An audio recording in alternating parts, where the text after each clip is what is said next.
Welcome to the Be Magnetic podcast, where we ignite deep abundance and step into soul-led success without losing joy, freedom, or peace. This is for the woman who is bored, disconnected, and exhausted trying to win a game she doesn't want to play anymore. If your soul is calling for more flow, more ease, more magic, but you're not sure how to get there, get ready to become magnetic and create a life that is as juicy and abundant as you've always dreamed it could be. And welcome back to the podcast. Today we are diving into the feminine method, aka how to approach life and business from a feminine energy, feminine-led strategy. If your body and soul is calling you towards a softer, more feminine approach to life, business, and relationships, this episode is for you. So over the last few months, close to a year, I have been leaning more towards a feminine way, as I've heard a lot on socials, everywhere. I'm very passionate about this because I have realized that there's something so divinely beautiful in being a woman that it is a shame to not honor these gifts and honor the unique energy that comes with being a woman.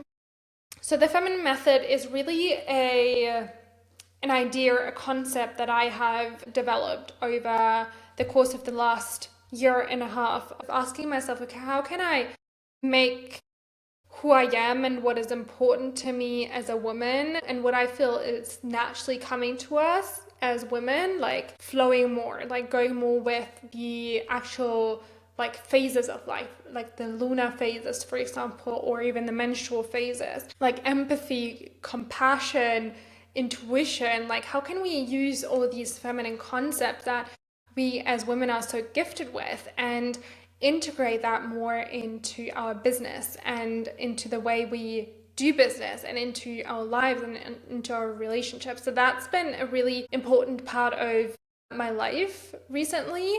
And so I've developed this concept of the feminine method through my own experience of trying to apply more of these feminine concepts to life, business, and relationships. And essentially, what this concept tries to explain is how we can live and lead and do life and do business in ways that honor our uniqueness as women, that honor the compassion that we have, that honor, our gifts and strength and relationship building, in following our intuition, the desire to maybe take things slower sometimes, to, follow or live in alignment with our menstrual cycle, with the moon phases, things like that.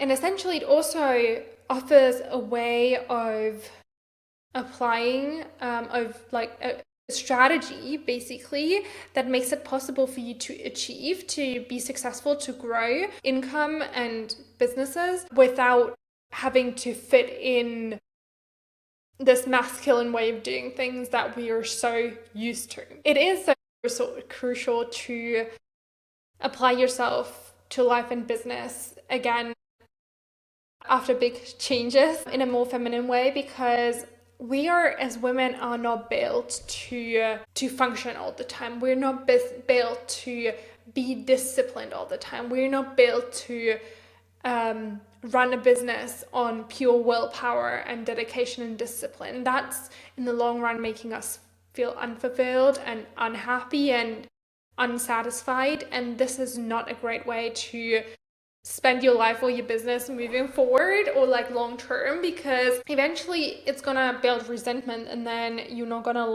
like love what you do anymore, and then the world doesn't have anything from your gifts. So it is crucial for us to, if we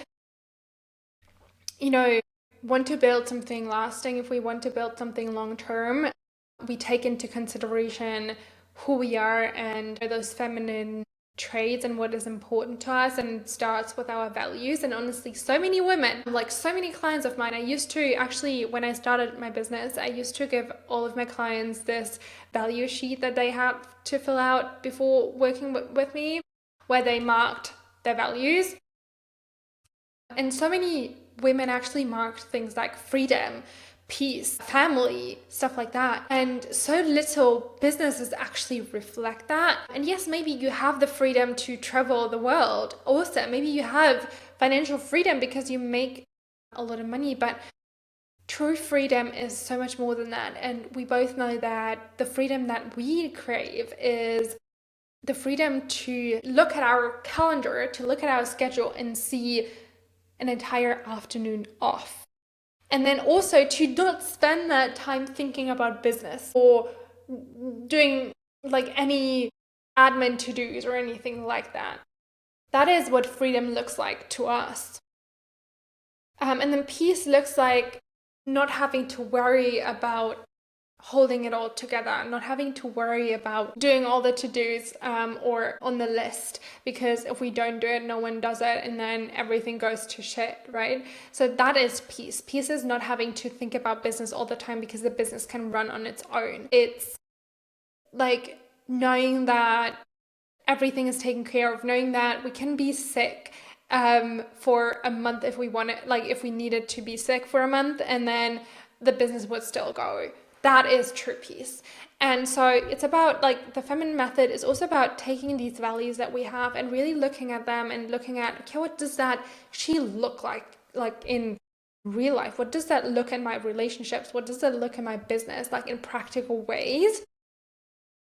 And then it offers you strategies to let's say build business in a way that you can, make sure that there's money coming in and that you're taken care of and that you're growing and that there's opportunities, but also you don't have to be on all the time. You don't have to, be present or think about it all the time. You don't have to be on your phone 24/7. And ultimately what that does, what applying the feminine method does in your life, is that it frees up this space that you so desperately crave, that you thought more money will give you, but it ultimately didn't give you, like more money didn't give you the space that you wanted. In contrary, you feel like you have even more responsibilities, you have even more shit to take care of, and you hold even more together. And now when you step away, it's all gonna come crumbling down. And that's gonna change when you start using the feminine method. So I want to get into 5 practical examples of what applying the feminine method looks like in life, business, and relationships. So the first example is it seems very simple, but it is profound. It's about trusting. So oftentimes we can't really step away, we can't give ourselves the time and the space in our calendar that we desire because we are afraid that things will not function without us. And that is a very masculine perspective because the masculine provides, it takes care of, it holds things together. And because we're conditioned to run in this way, of course we have this fear of if we step away, and maybe it's even reasonable fear because your business is built this way, but we can build business in another way that doesn't require you to be on all the time. And it can start with things like actually understanding what's really important, what are the driving actions in your business, and focusing on that. And one very concrete example I have for this is that most people think that they have to create so much content, and they don't actually have to create so much content in order for their business to be profitable, but they spend so much time creating essentially useless content where they could create way less. They could create half of the content that they're creating and still make equally enough money, right? And so it's about welcoming these different approaches, these different strategies, but ultimately it's about looking at what is the stuff that's actually driving my business? What's the stuff that's actually feeling good to me? What's the stuff that I'm actually enjoying and that's actually giving me the results? And then how can I approach this in a way that isn't forced, that doesn't require me to do stuff that's not fun, but how can I do this in a way that actually honors what I'm good at? So maybe you're good at artistic stuff. So how can you make the pieces of content that actually drive your sales in ways that feel really artistically pleasing to you? So that is one example.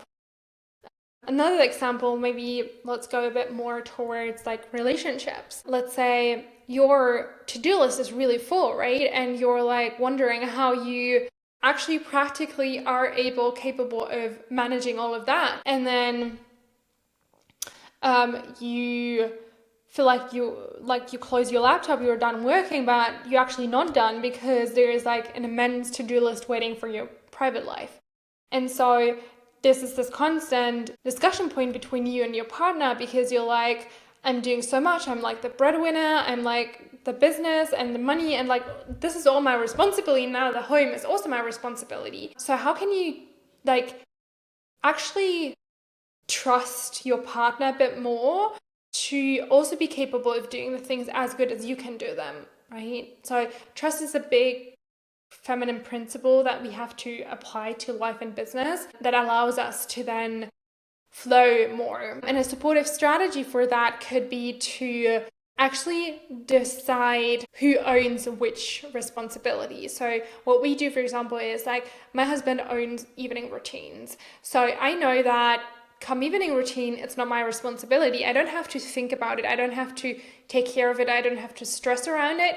My husband is taking care of it because it's his responsibility. He owns that task while I own different tasks. And by the way, you can also apply this to business really, really well. So if you are a boss who micromanages employees, or you feel like you have to be in everything and you can't really fully let go of any of the responsibilities, and you have to microcheck your employees, this is a wonderful opportunity as well. Like, of course, first of all, we have to build the trust. We have to actually anchor into that feminine principle of trusting and surrendering.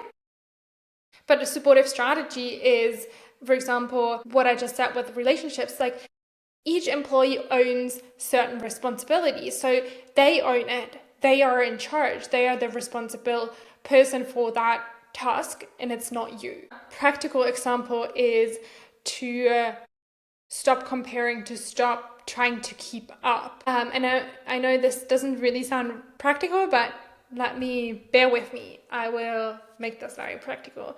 So a big stressor for a lot of people, especially in business, is this constant comparison, this constant trying to keep up, to make as much as they make, to do as many events as they do, to serve as many clients as they do. And that only comes from comparing yourself, from putting pressure on yourself to keep up with what even, right? With some that someone else decided was the best for the entire world to follow.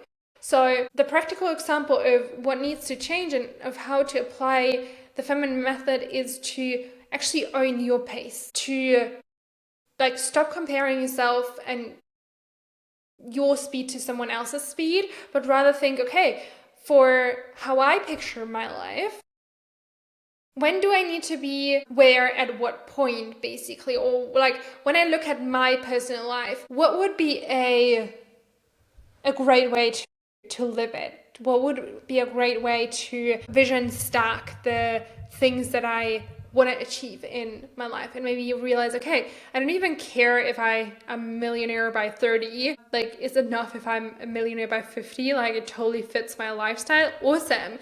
So much pressure gone away, so much more feminine ease welcomed into this whole idea of business.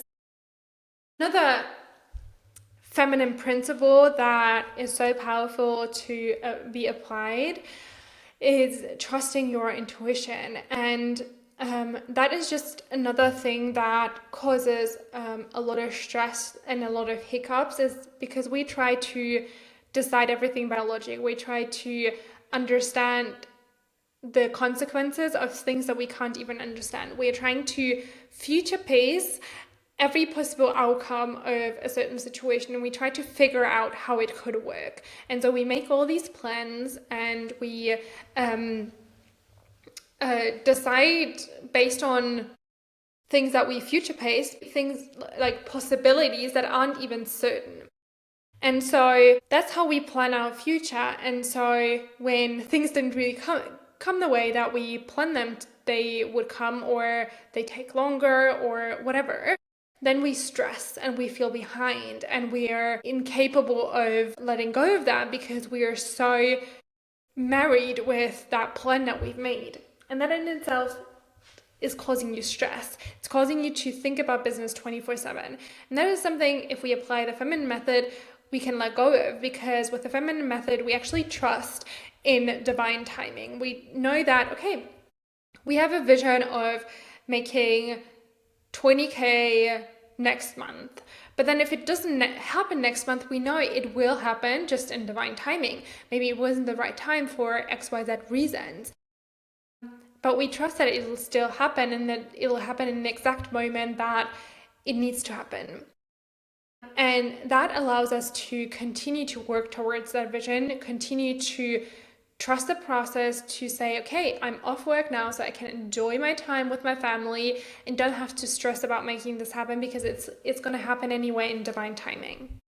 So that is the fourth practical example of how to apply the feminine method to business. And then a fifth example that I want to make today is, for example, feminine principle that's really powerful to be applied to business is if we allow creativity to pave the path.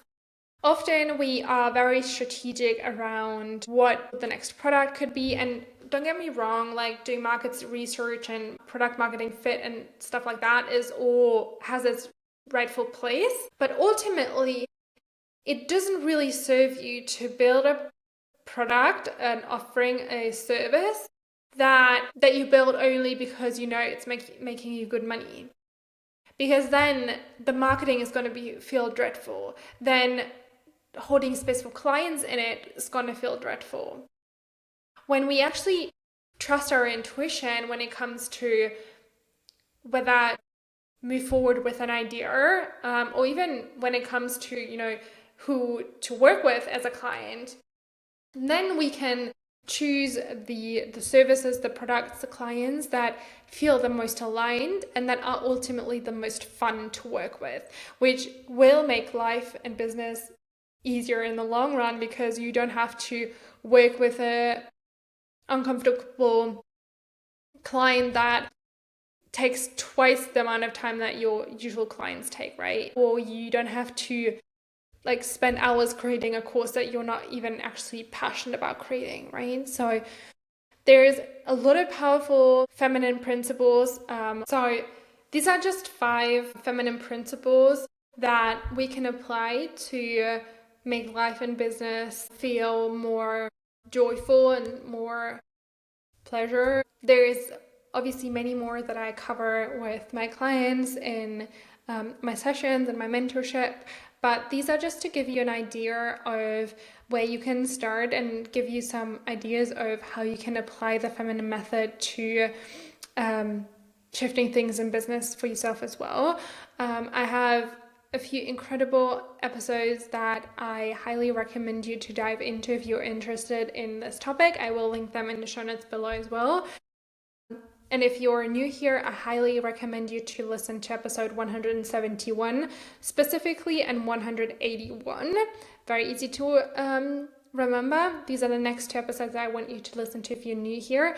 And if you've been listening for a while, then DM me the word magnetic for your next step. And if you're feeling the pull to working with me, I have also linked information to my one-off session below, which I think is a perfect start for you from this point to dive deeper into building the way, or becoming the version of you that lives and leads in ways that make you feel really proud and that make you feel like you're honoring who you are as a woman and the time that you desire in your calendar and the space and the peace that you desire in your mind, but also honoring your ambitious side.